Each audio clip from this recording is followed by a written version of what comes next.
So I'm right now at Wildersville, Tennessee. I'm on my way to deliver tomorrow early to mid-afternoon at Shelbyville, Tennessee. I picked a load up yesterday evening in Fort Worth, Texas. So today, it was this afternoon, probably sometime after 5, I stopped at TA truck stop. It's actually east of Memphis on Interstate 40. There's in that particular TA, there is they have a regular restaurant, and they've got a Taco Bell and a Burger King and some kind of Pizza Hut Express. It's actually a Taco Bell Express as well. So I just happened to stop there, decided to stop there and eat, and while I was there, someone came up and introduced themselves, and they've watched the videos. The guy's name is Mark, and I'm sorry, Mark, I don't remember your last name. I'm terrible with names, by the way. So anyway, Mark sat down and ate his sandwich, and so we got to chit-chat a little bit, and he was asking me about the dash cam that I have, that I include the videos in these videos that I put up on YouTube. And so I just now I went ahead and made a small video of the dash cam, and then the built-in radar system that sort of creates an adaptive cruise control here in the truck. And it's actually Meritor Wabco. I can never remember the name of the thing, but anyway, I show that in the video, as well as the GPS that I have, the Garmin GPS, Trucker GPS, and the 8-inch Samsung tablet that I also have up on my dash, that I use primarily. I use it as a podcast playback device, but I also, and audiobook playback device through Bluetooth. I've got a Bluetooth speaker, as well as a lot of looking at Google Maps, Google Satellite View, Google Street View, which is very important, and that way I can get a good look at the layout of a place, particularly if it's a place I've never been to before. Get a really good look at what the place might look like from the air, and then I can figure out, well, how much parking do they have, and it also helps me determine whether I can park there at night, if there's parking there, or how to pull into the place is probably the biggest thing, is figuring out where the truck entrance actually is, and how to pull in and what have you. And there's a lot of places that I go to. I go to a lot of places that I've been to before, but there's always places that I've never been. I'd say there's way more places that I've never been than I have been. By the way, that TA truck stop's in Earle, Arkansas, E-A-R-L-E. So anyway, it was nice meeting Mark, and it's kind of rare that I'd meet somebody just because they've watched my YouTube videos, because I generally don't get that many views, video views on YouTube. But on the other hand, now it's interesting. I guess if I really want to spike my video views on YouTube, then what I need to do is start doing more cooking stuff, because the cooking things that I put up there, some of them have gotten quite a few, get way up into the thousands of views. So those videos can go on up there for whatever reason, as far as people viewing my videos. But the trucking thing, mine are usually pretty boring. I'm sorry, and sometimes people will use all kinds of they'll act crazy in the videos to get people to watch, or they'll try to make an enticing title, making the video seem like it's something that it's not to get somebody to watch it. And that's gimmicky. I don't really particularly care to do that. I just do what I do and put it out there, and that's that. You either like it or you don't. And plus, there's it's loud. Plus, there's tons of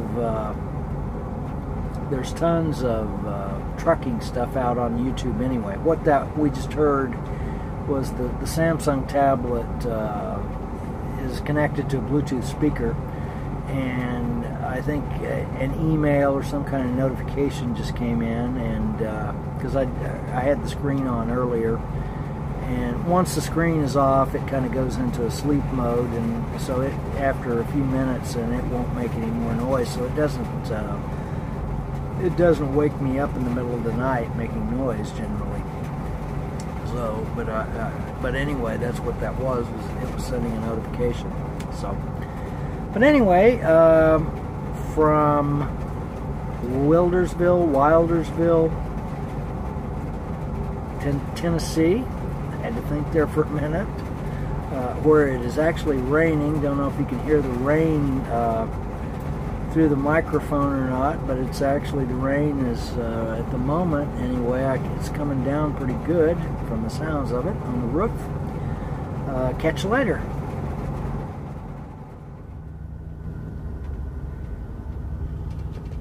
In case you were ever curious about some of the devices that I carry with me, I have right here, you're seeing my Garmin.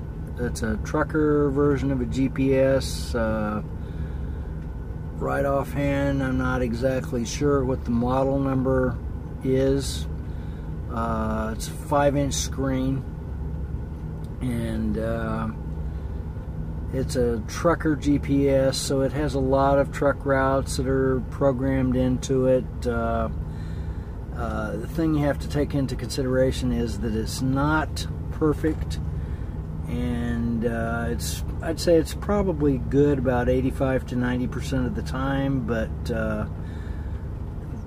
that remaining 10% can be problematic, so you have to kind of take it with what it suggests sometimes with a grain of salt. Some of the other things that I carry with me, and I don't know how well it's going to show up. I've got a little electric lantern with an LED light I'm going to shine on it. That is my dash camera. Got that at a TA truck stop. I don't know, it's been more than a year ago at this point. There at the end, you can see right there where the point of the light is. That's where the SD card goes in, and then it's got the LCD, sort of a fold down LCD. Right now the thing's not turned on because it doesn't really work very well in the dark. And you can see that it's suction cupped. I've got it suction cupped to the top of the windshield. Another thing that I carry with me, that's an 8-inch Samsung tablet, and I've got it suction cupped. Maybe you can make the suction cup out right there. Suction cupped to the windshield, and I use that to play back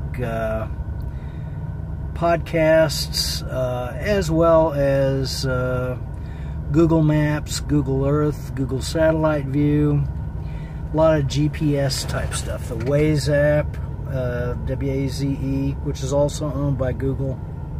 It's a so-called social GPS. Now, part of the truck right here is this, I never can remember the name of it, and you can see down there at the bottom it says Meritor Wabco, and that is sort of a display for the radar system that is built into the truck. There's a sensor on the front, down below the bumper, the front bumper on the truck, that sends out radar, and so that is able to detect the vehicles in front of me. The thing is pretty much locked down. as far as the way it is programmed. My company has chosen to sort of lock the thing down, and so you can adjust a few little parameters, but it's mostly non-adjustable. And I can change it from daylight to like sunlight mode to a darker mode. And I can probably I'll go ahead and turn on the switch there so you can see the screen. And so it goes through its radar alignment. Now right now it says no CMS, and I don't know what CMS means, but it will display up to about 600 feet ahead of me. It'll display the speed of the vehicle in front of me, which can be interesting at times. And then it also helps the the truck's cruise control function as an adaptive cruise control, and it can also automatically apply the brakes if need be. And the only problem, there are certain situations where it will recognize like an overpass as a fixed object, and there's been a few times where it has applied the brakes inappropriately. It hasn't happened very often, and if it happened at the wrong time, it could be very dangerous, but fortunately it's only happened a couple of times in this particular truck. Now, one of the other downsides with the system is that if it gets snow covered or ice covered, then it will cease to function. And I can show you what happens if I press this. Then that changes to night mode, and it's a little bit easier on the eyes, because in the daytime mode, which that's the default when you first turn it on, there you saw it is picking up some speed, and there's a truck that just pulled in front of me, and it was saying that it was 39 feet, and at one point it said it was going 1 mile an hour, which that was an erroneous reading because it wasn't headed straight for me. It was kind of coming maybe 1 mile an hour at the angle that it was turning at. It was actually going faster than that. But anyway, ice and snow can cause the thing to go into a malfunction mode, and then it's pretty much useless.